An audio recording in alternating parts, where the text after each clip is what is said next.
Greetings, it's Dr. Annette, publishing pusher, the all-in-body place of encouragement, cultural empowerment. Weekly, she'll engage conversations with entrepreneurs and creators. And these insightful interviews are designed to help us build our businesses, respective brands, ourselves, and to hopefully propel us to that next level of greatness. Big boss. So with no time to waste time, it's officially go time. It's another great day. Dr. Annette, publishing pusher here. As always, we're bringing a great woman of God to the platform on today. This is Angela Forker. Powerful story she has from her days of mission, her life in general, and we are really excited to hear what she is going to share today. How are you today, Angela? I'm doing great. Thank you so much for having me. Great to have you. You look wonderful. Thank you. Now, before we get to your book, I want the listeners and the viewers to be able to find out about you. So, who are you? How did you start your journey in general? Not about the book yet, but how did you start your journey in general, and where has that journey taken you? Oh, my story, it's wow. I feel like I've lived so many different lives. Before we became missionaries, my husband and I were pastors with the Assemblies of God here in Indiana. And then God spoke to us to become missionaries. And first we were missionaries to Eastern Germany. And then we were missionaries to Italy. So we were missionaries a total of 15 years, from 2000 to 2014. And it was wonderful. Our time in Italy, we had an international church, people from around the world. It was so, so wonderful. And I'll get into that later, but it was during that time in Italy that I met this elderly shepherd, like a real life shepherd. It was so cool. And then while we were just loving life, then God just spoke to us and said he had something else for us. And so he called us back home in the States, and he called my husband to pastor a church in New Haven, Indiana, just outside of Fort Wayne. And then, as strange as it sounds, God told me to become a newborn photographer. And I'm just like, that story in itself is incredible. God spoke to me early on. I said, God, okay, why would you bring me from being a missionary to being a newborn photographer? And I didn't know the great things that were going to happen, incredible things, actually. But God spoke to me and said, I want you to learn it fast and well. And I told my husband, I said, I think I must be crazy that I'm thinking that God wants me to become a newborn photographer. And before I knew the great things that were coming, I said, okay, God, so can you use this gift of newborn photography? And I always tell people, be careful what you ask God, because immediately he spoke to me and said, I want you to pray a prayer of blessing over every new baby that comes to you. And so I was just like, whoa, God, I'm not sure if you noticed this, but I'm a legit business, and legit businesses do not do that. Long story short, it's been, I believe, 6 years since God spoke to me about praying over babies. I have lost track. I've prayed over maybe 500 or 600 families during that time, way more than people that I ever prayed over as missionaries. So incredible what God has done. But then the next year, God told me to start the Precious Baby Project. And that's just showing the world the value of babies with special needs. And that exploded on BBC News, NBC Nightly News. It was just constantly the news in our home, and one interview after another.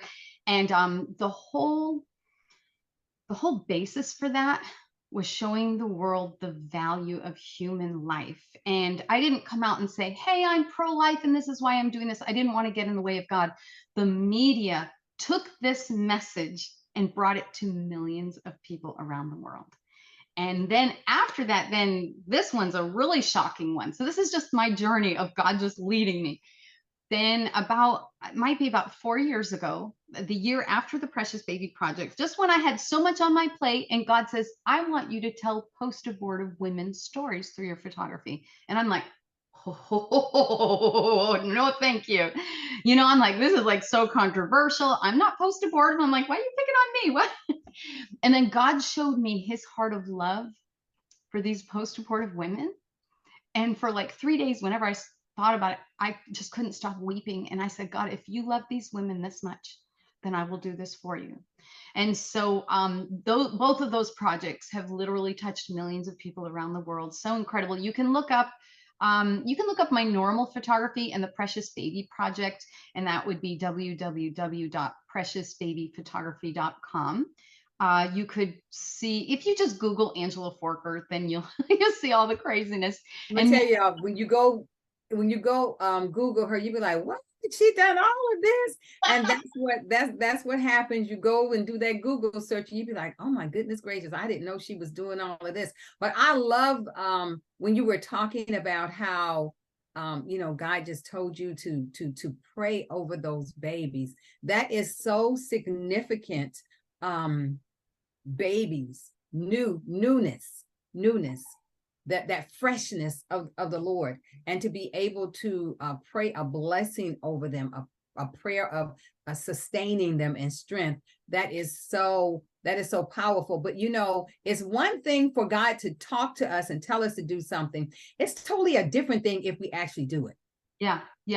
I actually feel like the big projects, like my photography became a ministry, not just, even just the praying over these families. Like, I literally place my hands on the baby. Sometimes God tells me to lay my hands on this big burly man. I have people, I have Muslims, I have Hindus, Sikhs, I have atheists, all different beliefs. And out of those hundreds of people, only 2 refused the prayer. And those people got more prayer than the others. Behind the scenes. Of course. Still prayed over their baby. They just didn't know it. But like, the opportunities that God has given me to literally these big men, coming, and there are times God says, pray for that man. And I'm like, you're just scared. Oh God, what are they going to say? And I'll look up, and that man's just crying, and God's presence just comes down. And I'm just so thankful that I said yes to God, and it's not always easy, I can tell you that. But I feel like God wanted to know, will I be obedient in something seemingly small? Because it was when I said yes to God and obeyed him to pray for every newborn baby that has come through my doors, that was when God opened the doors to these incredible things. And I feel like we have to be faithful when God speaks to us in the little things, if we want him to use us in the greater things. And so now it brings us to just when I was like, literally last year, I was like, oh, thank you, God, I have a normal life again. With COVID, things settled down for both of my projects. I literally had people coming from all over. After the abortion photography series, I have had women fly from all over the United States, even from Alaska, just to be able to tell their story through my photography. Craziness, like people, I couldn't keep up with all the sessions. COVID hit, and everything came to a screeching halt. Although when people do contact me, I still do the sessions. But it's like God was showing me something was shifting now. I did what I was supposed to do. I showed the value of life, which I still, in my photography, I just had my 7th grandbaby that was born. And with his pictures, I did a picture of his mom before she had him. And then I did a picture of him when he was 11 minutes new. Wow. Still connected to his cord and placenta. Wow. I photoshopped that picture into his mother, where it's him with that vernix all over him, connected to the cord, connected to his placenta in this picture. It's incredible, actually. You can see it on my photography pages, my Facebook pages, Precious Baby Photography, Newborn Photography by Angela Forker. It's this is impressive. I love the work that you've done, and of course that you're going to be doing, because God never just says stop. That's right. He may pull, he may move you from here, but he's going to push you to something else if we're willing to be open to be pushed. But you talked about how you were working with missions, And I had to laugh when you said, "Oh no, this is this is real business." You know, like this is real business. And then I'm reminded that what all business is God's business, and That's God is right. business. Yes. So you were really just doing an extension of what you had been doing before. The mission field, it was now your photography. The mission field was now the people that you were engaging with. And you know, it's good for people to know that yes, some of us are called to go out, way out into the world. I do missions in Kenya. But the thing is, there's also work that we can do right here at home as well. Oh, yes. Yes. I always say, give to God the gifts he has given you. If you just offer it to God, see how God blesses you. If you're faithful, when you just in the little, I mean, newborn photography, who could have thought that God could use that? You know, be faithful in the little things. And I just said, okay, here it is, God. Can you use this? And God said, yep, I can use that. And man, he used it in ways I could have never, ever imagined. But you know, God spoke to me before all had happened. He said, I am going to open doors for you that you could never imagine. He actually spoke that. And thankfully, I wrote all those things down. So I have it that he spoke to me before those things happened. And so, you know, I believe, you know, listen to God. When he speaks to you, obey him, act on it. And so here I was enjoying having my life settle down just a little bit. And I was like, I literally last year, I was like, it feels so good to have a normal life again. And then God was, Is it really such a thing when you're doing kingdom work? I don't think so. well, I mean, when I had just like the news coming all the time, it really drained me. Okay. It was just like, and the sessions just didn't end for both of those projects and everything. And it was wonderful. But it was just like, how do you balance? I'm a pastor's wife besides, pastor's wife, my family, a business, and then these two projects. And now God says, a book.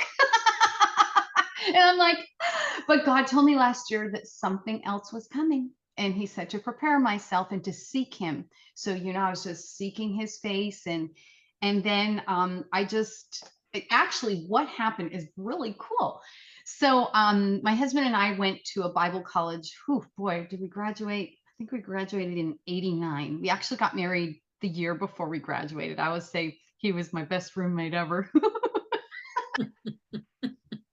And so we got married in '88 and we graduated in '89. It's just a tiny Bible college out in Maine, but we learned so much about living by faith. But one thing we really learned was about learning to hear God's voice. And I believe that has set the pace for me my whole life. Just stop, be still, and be able to hear God's voice. And so all of my journey is just hearing God speaking and saying, ooh, not sure how we're going to do that. Ooh, become missionaries, really? You know, and each time, and then when God said, okay, now I'm shifting you again and I'm bringing you back home. And we did not want to leave. We loved our lives in Italy, but God was saying he had something else for us to do. So we came back home and then all that craziness happened, you know. And then somebody told me about this man who had a business and he was speaking at our Bible college. So the Bible college we went to 35 years ago, he was speaking and somebody said, Angela, you have got to listen to the recording of the service where he preached. She said, his story is just like yours. And I'm like, well, I need to listen to his story. And so he's telling a story about how he was a pastor and he did traditional ministry and God called him from being a pastor and to do a non-traditional ministry and to where he has this business and he's just made all this money. He's pouring it into the kingdom of God. So I'm like that, except for all the money part. But non-traditional ministry is where God has called me. And so I just wrote to him and I said, I had no idea what his business was. Okay, this is what's really funny. I had no idea what his business was, but I felt like I was supposed to write to him. I said, hey, somebody said I needed to listen to your message. And I said, it's amazing because our stories are so much alike. And he said, do you have a story to tell? I said, do I have a story to tell? I have so many stories to tell. And he said, I'm a publisher. And I was like, wait a minute, that's his business? I didn't know. Somehow I missed that was the business that God called him to do. So Mm. he publishes for Christians, for preachers and stuff like that, and I wasn't your typical preacher who goes around preaching everywhere, so I didn't quite fall under what most of his authors fall under, but still it seemed to be the right fit. My husband and I prayed. It was a huge undertaking. It was kind of scary, really. It was a leap of faith, and my husband and I both prayed, and we both felt like this is what God is calling me to do now. And God has provided the means. I knew I couldn't self-publish. I'm so busy with my photography and everything. And it just felt, we prayed and we just said, this is what God's calling us to do. So this is the next Let me step. ask you a question. From the time that you actually had your content ready to pass on the first time, from that point to fruition, how long was that journey? Are you talking about when I wrote the stories or when I met this publisher? When you met the publisher, your stories were already written, right? Yes, So my now story it's time to move. So started you had already done the writing part. Now you needed to move to the publishing part. So yes. once you were with the publishing part, how long before your book was released? Okay, typically it would be 3 months, but because my daughter was due to have her baby, we actually pushed it off a month. So for us, Okay. it's 4 months, but it's normally 3 months. So, and then like this took me by such surprise. Like I'm telling you, I was not ready at all. When he's asking, do you have a story to tell? I'm like, well, I've got photographs that I know are supposed to be made into books. I have, wow, so many different, even just the miracle of life, these photos that I do recreating the miracle of life. The Precious Baby Project, the babies with special needs, the after the abortion photography series. I have so many different ideas. And then I have these, oh, this is one thing I didn't say. During COVID, I couldn't take photos. We were all shut in. And I was like, wow, I can't do any of my projects. I can't do any of my photography. And God said, but you're still here. And I'm like, huh. And so to encourage the people, my friends and family, I started taking photos of myself and I would be depicting Bible verses. And so I started doing my Bible self-portraiture. And that is really, and each one has like a little devotional that goes with it. It's so cool. So I know one day that's going to be made into a book too. Like I have some that's like a warrior series. Those are so cool. And so I was thinking something like that. But then when the publisher saw I said, oh, I have this book that I kind of wrote. Okay, it was not ready at all. And I had put all the stories together, and amazingly, I didn't realize this because this was when we were in Italy, we didn't have like a great cell phone that we could take pictures everywhere we went. So any pictures we took, like I ran out to be with the shepherd and I brought my big camera with me, and so and this was before I was a professional photographer, so the pictures are not like the highest quality, but I didn't realize that I had enough photos for each story. I didn't know this. So I had my stories and I had a photo for each one. And because of my love for God's word, I was like, I know that I need to have a Bible verse at the end of each story as well. So, so that's just kind of how it all fell into place. But when the publisher saw these stories, they said, this is it. This is your book. And I was just like, whoa, I had given up on this dream. Like, it had been, I had tucked those stories away for 10 years. And now God brings them out. Like all of the stories from Italy. Yes. Yeah. Okay. So the book, Walking with the Shepherd. So I guess we kind of talk about this book here. Okay. Walking with the Shepherd. So we lived in Italy. And when we moved to this one house, it was a beautiful house and it was surrounded by fields. And one day, one of our girls were teenagers then, and one of our girls says, hey, there's a shepherd outside and he has a whole bunch of sheep. And so everybody's like runs to look out the window. And so I'm thinking shepherd, and I'm thinking this guy with a big giant staff and maybe like this sheep fur on him, which we actually, when we were in Romania, we did see shepherds like that. But this guy, and I'm thinking somebody maybe 40s or 50s. And I look out and see this guy who is 84 years old. He's wearing a baseball cap and he has a short, it's his staff, but it was more like a cane. So I was a little disappointed by that. But anyway, but he used it as a staff. And he just had jeans. He just looked like a normal, kind of a normal guy. And every day, morning and afternoon, he would come out in the fields all around our house. And one day I said, I'm going to go see if I can pet some sheep.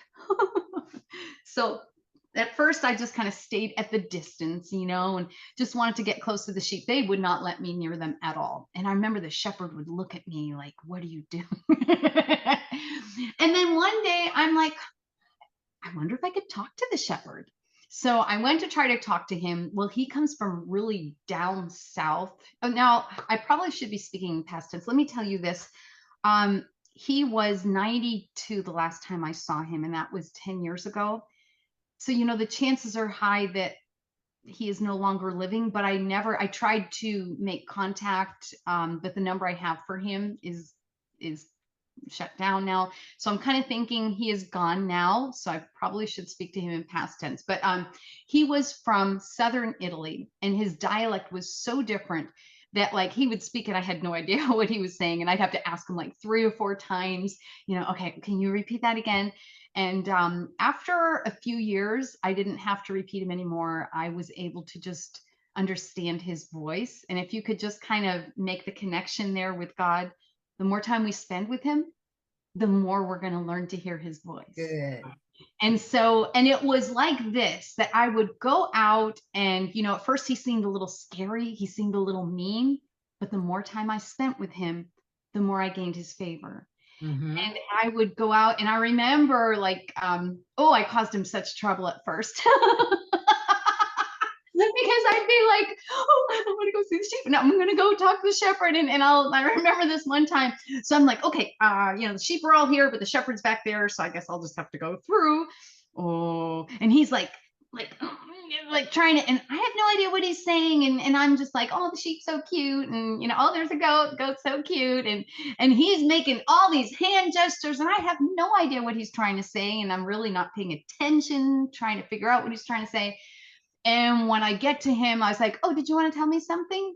And he said, yes, I was trying to tell you to go around the flock instead of through it. And when I looked back, it was like I was Moses and I parted the sea and the whole flock was divided. And I did that because I didn't listen to the shepherd. That's a great analogy. Yeah. That we would prevent a whole lot of issues in our lives if we would just listen to the master. Yes. And so things like this would happen. And then I'd be going home and then God would just speak to me. Well, that's just like me with my sheep. If you would listen to my voice, And so, and it wasn't every time. It was, let me see, I think I have 32 stories in here. So I have 32 stories and that's over the course of 7 years. So it definitely wasn't every time that I went out that God spoke to me, but there were very, very many times. There are times that I just thought, it's just normal as can be. And like, as I'm walking home or maybe as I'm sleeping, I wake up and God's just like speaking to me, this is how it is. And I'm just, and I have to like write it down real fast before I forget. And just so many stories and just learning about how God is our good shepherd and how he loves us and he wants what's best for us. But so many times we're kind of like the goats and we're just kind of doing our own thing instead of following the shepherd like the sheep. Yeah, that's real good. When I was looking at some of your content and you gave some points about how similarities between the sheep and us and shepherd and Jesus. And of course, Jesus is the great shepherd. But one of the things you mentioned that I saw was where you talked about how Jesus discipline protects us from danger and draws us near to him. How did you see that in respect to the sheep out there in the field? Okay, well, there are several stories, so I'm not sure which story you're referring to. There was the little lamb that kept straying from him. Okay, and in the way the shepherd is like, oh, I want you to see this little new lamb that was born, and he can't find it, and then he goes and then he sees the lamb. He has to go out and leave the sheep and go and find this little lamb. And then it was, as he found the lamb, I was like, oh, it's just like the good shepherd, leaving the 99 sheep to go seek after the little lost lamb. And then he brought that little lamb and brought it with the flock, and then it strayed away. And then he picked it up and brought it back, and it strayed away. And he took his staff and brought it back. And then at one point, like, it just kept straying away. And he picked it up by its legs. And I was just like, I'm thinking he's going to bring it around on his shoulders, kind of like, oh, I do have a picture like that. Kind of like, this is what I'm expecting. And instead, he's like roughly taking this lamb by the leg, and he says, sempre lui, sempre lui. It's always him. It's always him. And so he said, he always goes astray. And he was angry at that lamb. And I was just so surprised. I was like, whoa, I'm expecting him to be like just loving and kind. But there are times when we keep going astray and going astray, and God, our good shepherd, knows that it is dangerous for us out there. If we keep going astray, we'll be prey to, that there was one time there was a wild dog that came to attack a little lamb. They get stuck in thickets, they get separated from the flock. There are all kinds of dangers. And we need to understand that our good shepherd is looking out for us. When he's saying no, it's because he knows what's best for us, and he expects us to obey him. But if we don't obey him, then that's where discipline might follow. But his discipline is only because he loves us and he wants what's best for us. And it's just, we are shepherds in our own homes, right? Because we have children. We have children that we had to rear. And there were times when we'd say that one child, oh, that one right there. Every time I look, it's her, or every time I look, And so I just could hear that same thing, me saying, oh, it's always the middle child, that you have to keep reminding, that you have to keep pulling back. And as parents, we can probably recall the times that we had to do a lot of pulling back with our own. And then we can really understand what the shepherd in the field was doing with the sheep and what our Father, the shepherd, does with us. Yeah. I remember there was one story that I felt, there were some that really surprised me. The shepherd we were just out, and I would love to just go out in the evening, and I might go just to say hi to him just for 2 minutes, or sometimes I might spend a half an hour or an hour with him. It was so neat. I just enjoyed just being in his presence. We'd watch the sheep, we'd talk about life, and it was very interesting. He was the most unique friend that I've ever had.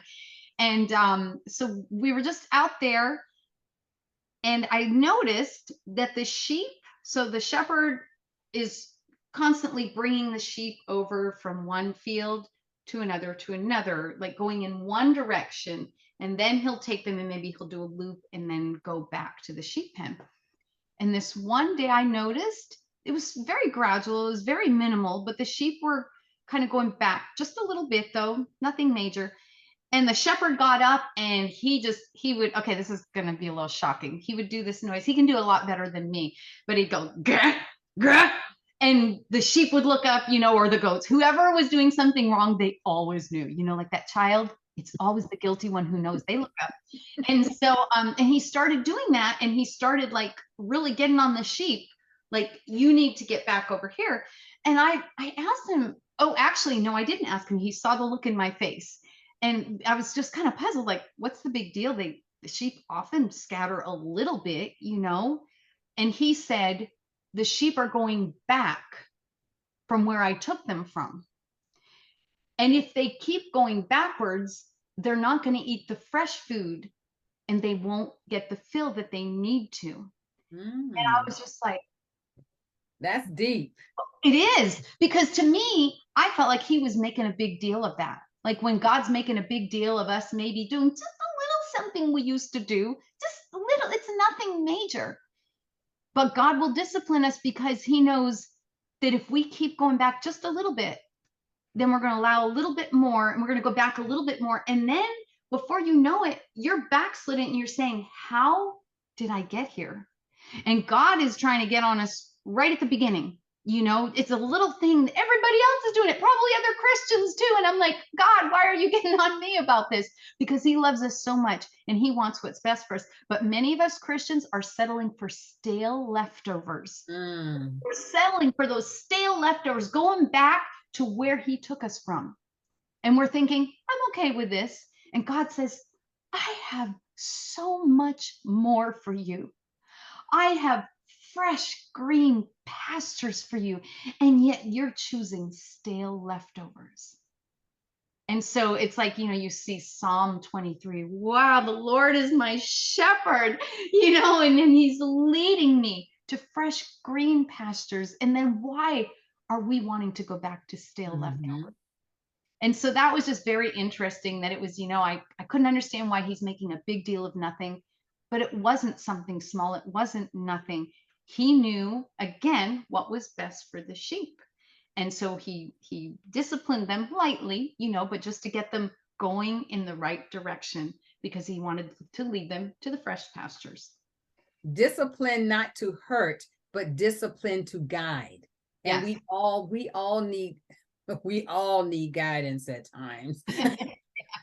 It is sometimes it's very easy to get off track depending on where you are and what you're doing and who you are amongst. Yes. So yeah, we fully understand that. Now, are your daughters in missions as well? Because we are often the example to our children. Okay. Well, so we have 3 daughters and they're all married. 2 of our daughters are actually, so our oldest daughter's husband is our assistant pastor, and our youngest daughter's husband also helps us in the church. So not in missions, but they're helping us in the ministry. Well, it's all a part of it. It's all relative. It's all the work of the Lord. I think it's just a great story. And it's also about getting out and understanding people. And realizing that God created each one of us so uniquely that it is a blessing when we get to have the opportunity to meet someone new and learn about the way they live and the way they engage. So the shepherd, I know you all built a relationship for the time that you were there, and you began to understand him better as you listened closely. Did he ever say anything about the relationship to you? I always wondered, am I like getting on his nerves? Like, I always wondered if he's like, oh, great, here she comes again. Maybe he considered you another sheep. Maybe. I remember though, several years into our friendship, that one summer, I was just coming out almost every evening. It was just, oh, come on, Italy is just so beautiful anyway, you know, and the evenings were glorious. And I just go out with him. And I did ask him, is it okay? Do you mind me coming out and visiting you? And he said, I'll never forget it. He said, I'm actually looking forward to your visits now. The way he said now, because at first he was not. But I had to win his favor. You know, I had to win his friendship. I had to spend time with him. And that's when he saw my heart. My heart wasn't to cause problems for him, even though I kind of did sometimes, you know, not meaning to, you know, but it was just it was such a unique friendship. It was just the more I spent time with him, the more I understood his voice, but also the more I even kind of won favor with the sheep, because the sheep were afraid of me for at least 2 or 3 years. And then there came the point where the sheep, if I would walk through, I didn't divide them anymore. The sheep were used to me being there. So that was very interesting too. And so it's, you know, It's kind of like when you think of God, our good shepherd, and how we're working for him. There are many stories that talk about us even just working for our good shepherd.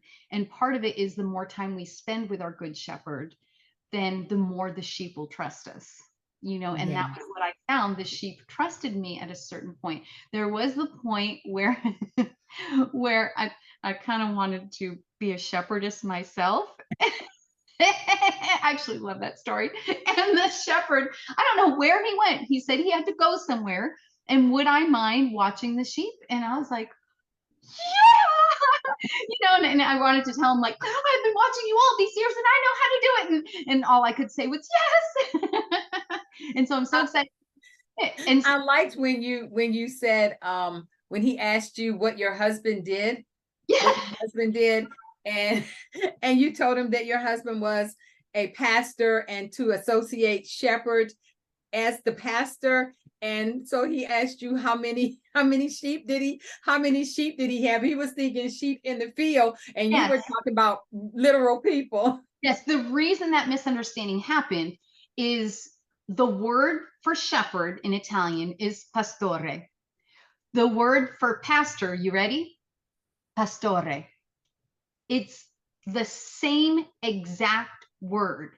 So when he asked me, what did my husband do? I said, el pastore. And so he's like, oh, he's a shepherd too. And so I went along with him.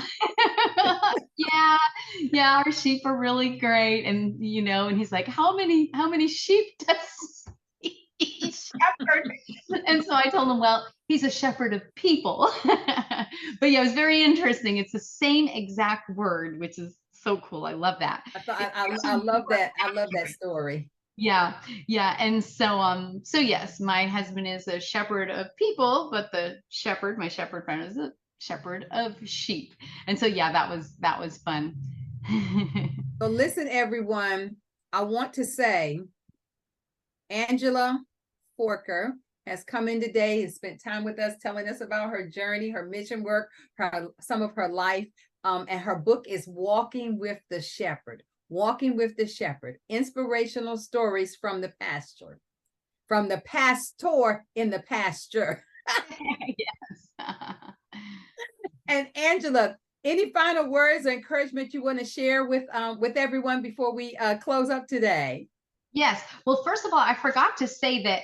And tell us where they can get your book. Yes. Yes, there is the book, but there's also the study guide, which is so exciting because the publisher deemed my book worthy to be made into a study guide. So they took my book and made it into a study guide, which is so amazing. And so it can be used for personal use, or it could be used in a small group study session, small group studies as well.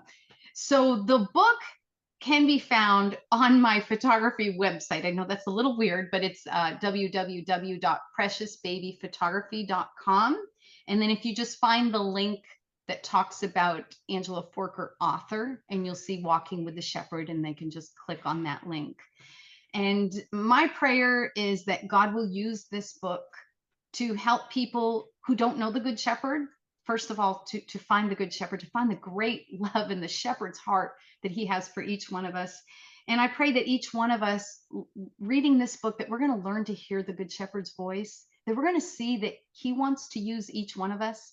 And what I really pray is that each person who reads it will be determined to follow Jesus to the end, that will stay on that straight and narrow path that leads to that narrow gate that leads to home with our Good Shepherd. Yes, walking with the shepherd, walking with the shepherd. Who better to walk with? I like to say than in the Lord. But thank you so much, Angela, for giving up your time and hanging out with us today. And I hope much success in your upcoming book launches and other great things that you are going to do with this book, as well as whatever else God has for you in the kingdom. So thank you again, Angela. Thank you so much.